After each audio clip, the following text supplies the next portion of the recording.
बड़ी खबर की बड़ी खबर दिल्ली से, जहां पर इंडी गठबंधन की आज बैठक हुई है और इस बैठक में कई बड़े फैसले लिए गए हैं। इसी क्रम में एक और बड़ा फैसला लिया गया है। बैठक में तय किया गया है कि लोकसभा चुनाव के मद्देनजर एक कमेटी का गठन किया गया। कमेटी के सदस्य ही दूसरी पार्टियों से बातचीत करेंगे, संवाद करेंगे। इस कमेटी में अशोक गहलोत, भूपेश बघेल को शामिल किया गया है। इसके अलावा मुकुल वासनिक, सलमान खुर्शीद भी इस कमेटी का हिस्सा हैं। मोहन प्रकाश भी कमेटी में शामिल किए गए हैं। तो बड़ी खबर हम आपको दिल्ली से बता रहे हैं, कांग्रेस ने नेशनल अलायंस कमेटी का गठन किया है। लोकसभा चुनाव के मद्देनजर ये कमेटी बनाई गई है। कमेटी के सदस्य ही अब दूसरी पार्टियों से बातचीत करेंगे। कमेटी में अशोक गहलोत, भूपेश बघेल, इसके अलावा मुकुल वासनिक, सलमान खुर्शीद को शामिल किया गया है। मोहन प्रकाश भी इस कमेटी में शामिल। तो गठबंधन दलों से बातचीत की जिम्मेदारी अब इन्हीं तमाम नेताओं को सौंपी गई है। इस कमेटी के हवाले जिम्मेदारी दी गई है कि वो सीट शेयरिंग को लेकर बातचीत करें या फिर गठबंधन दलों से जो भी बातचीत करनी है, इस कमेटी के मेंबर ही उस बातचीत को आगे बढ़ाएं।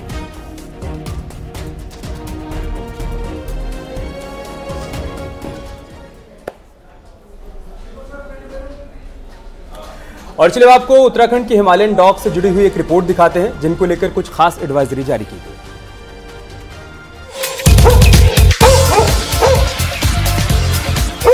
भारी जबड़ा, सुडौल बदन और शांत स्वभाव इस डॉगी की खास पहचान है।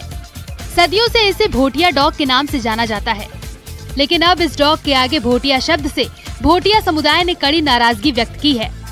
बाकायदा राष्ट्रीय पंचायती राज संगठन ने शासन, प्रशासन और जनजाति आयोग को एक पत्र लिखकर ये कहा है कि ये शब्द एक विशेष समुदाय की भावनाओं को आहत करता है, इसीलिए इस शब्द को चलन से हटाया जाए।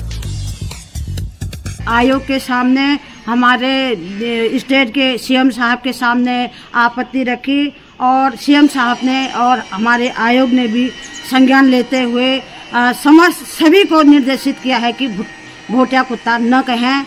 अगर कोई भोटिया कुत्ते के नाम से अगर ऐसा संबोधित करता है तो उसके खिलाफ कार्रवाई की जाए। अगर कोई हमें मिलता है निरीक्षण के दौरान ऐसे शब्द कहते हुए तो हम उसके लिए कार्रवाई करेंगे। पुराने समय में भोटिया समुदाय के लोग पहाड़ों में कुत्ते और भेड़ बकरियों का व्यापार करते थे। समय के साथ लोगों ने हिमालयन शीप डॉग का नाम भुला दिया और भोटिया व्यापारियों के नाम से ही भोटिया डॉग की ये नस्ल पूरी दुनिया में प्रसिद्ध हो गई। लेकिन अब इस हिमालयन शीप डॉग को भोटिया कुत्ता कहा तो उस पर कार्रवाई हो सकती है। जो ये पपी बेचते हैं उसको भोटिया कुत्ता कहकर संबोधित किया जाता है, तो उसके बारे में हमने एक विज्ञप्ति भी निकाली थी। एसडीएम और उनको सबको निर्देशित कर दिया गया था कि जो ब्रीड का नाम है हिमालयन मैस्टिफ या तिब्बतियन मैस्टिफ, जो भी प्रचलित नाम है, उसी सबको कहकर संबोधित करें, किसी की भावनाओं को आहत न करें। उत्तराखंड के सीमांत क्षेत्रों के प्रथम गाँव में रहने वाले भोटिया जनजाति के लोगों ने सरकार से भोटिया कुत्ता शब्द पर प्रतिबंध लगाने की मांग की है। अब इस शब्द के प्रतिबंधित होने से इस कुत्ते की पहचान पर क्या फर्क पड़ेगा और नए नाम पर लोगों का क्या रिएक्शन होगा, ये अलग बात है। न्यूज़ 18 के लिए बागेश्वर से सुष्मिता थापा की रिपोर्ट।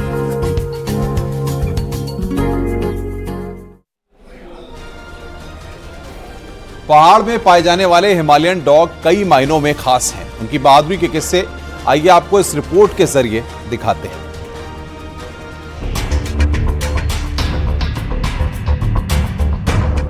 उत्तराखंड के पर्वतीय इलाकों में पाए जाने वाले भोटिया डॉग की डिमांड लगातार बढ़ती जा रही है। ये डॉग अपनी बहादुरी के लिए इतने फेमस हैं कि इसे उत्तराखंड के कई इलाकों में पहाड़ी शेर भी कहा जाता है। भोटिया कुत्ते स्वभाव से बेहद शांत होते हैं, लेकिन ये जितने शांत होते हैं उससे कहीं ज्यादा खूंखार होते हैं।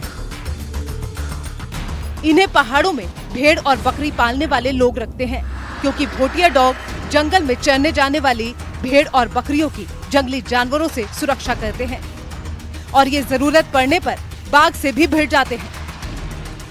अब हमारे जंगलों में आना जाना रहता है, भेड़ बकरी, कहीं बाघ मिलता है, कहीं शेर मिलता है, कहीं भालू मिलता है। ये सब जिम्मेदारी उसी के ऊपर होता है, क्योंकि आदमी दिन भर भेड़ बकरी चुमा के थके हुए तो सो जाते हैं, तो रात भर की पहरेदारी यही करते। उत्तरकाशी के सीमांत क्षेत्रों हर्षिल, बगोरी, डुंडा, वीरपुर में मिलने वाले इन डॉग की लगातार डिमांड बढ़ रही है। पर्वतीय इलाकों में पाए जाने वाला भोटिया कुत्ता कद काठी से काफी खतरनाक दिखता है, लेकिन ये वफादार और समझदार होते हैं। भोटिया कुत्ते हैं, ये कुत्ते हर्षिल में और हर्षिल, बगोरी में और डुंडा में पाए जाते हैं और ये बहुत ही वफादार टाइप के कुत्ते होते हैं और ये दिन में आराम करते हैं और रात्रि में ये पूरा सुरक्षा का काम करते हैं। भोटिया कुत्तों को फैमिली डॉग कहा जाता है। ये रखवाली के लिए रात के समय काफी एक्टिव रहते हैं। उत्तरकाशी से न्यूज़ 18 के लिए बलबीर परमार की रिपोर्ट।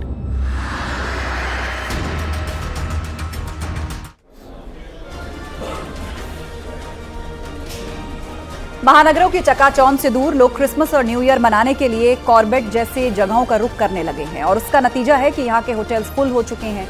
किस तरह का उत्साह है आपको इस रिपोर्ट में दिखाते हैं।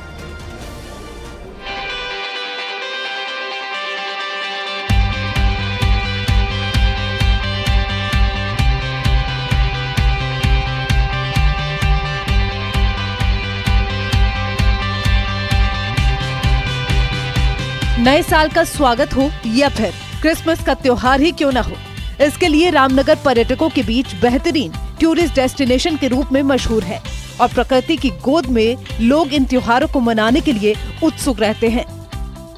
ऐसे में यहाँ के सभी रिजॉर्ट अभी से ही इन त्योहारों के लिए एडवांस में बुक हो चुके हैं। 22 से 31 के बीच में हर साल का ही रहता है। क्रिसमस की बुकिंग है काफ़ी फुल रहती है क्रिसमस के टाइम में 25 और क्योंकि 2 बड़े दिन होते हैं और यही 31 और 30 और 31 का आप कहते हैं तो वो भी मतलब फुल है और काफ़ी अच्छी जिप्सी सफारी की बुकिंग भी है और रिजॉर्टों में भी काफ़ी अच्छी भीड़ भाड़ है और दिखने को मिलेगी। हमारा तो रिजॉर्ट जो है पहले ही एडवांस में बुक हो चुका है क्रिसमस और न्यू ईयर के लिए।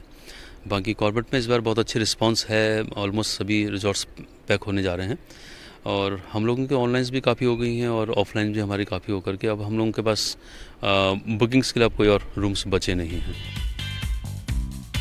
इन त्योहारों के लिए टूरिस्ट के बीच कॉर्बेट में बुकिंग को लेकर भी होड़ मची है। कॉर्बेट की डे सफारी हो या फिर नाइट स्टे, सभी इन त्योहारों के लिए फुल हो चुके हैं। अभी हमारा जो भी सफारी बुकिंग्स है वो सारे बुकड हुए हैं। कमरे तो वैसे ही बुकड थे पहले से और सारे सफारी जोन्स भी बुकड हैं।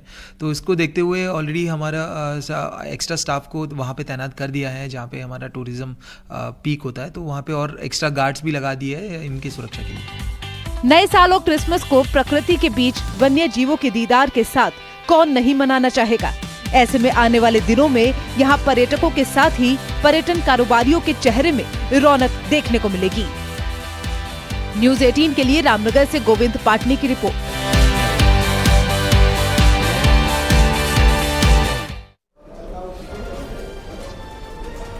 और यहाँ रुकेंगे एक और ब्रेक के लिए। खबरों का सिलसिला लगातार जारी है, आप बने रहे हमारे साथ।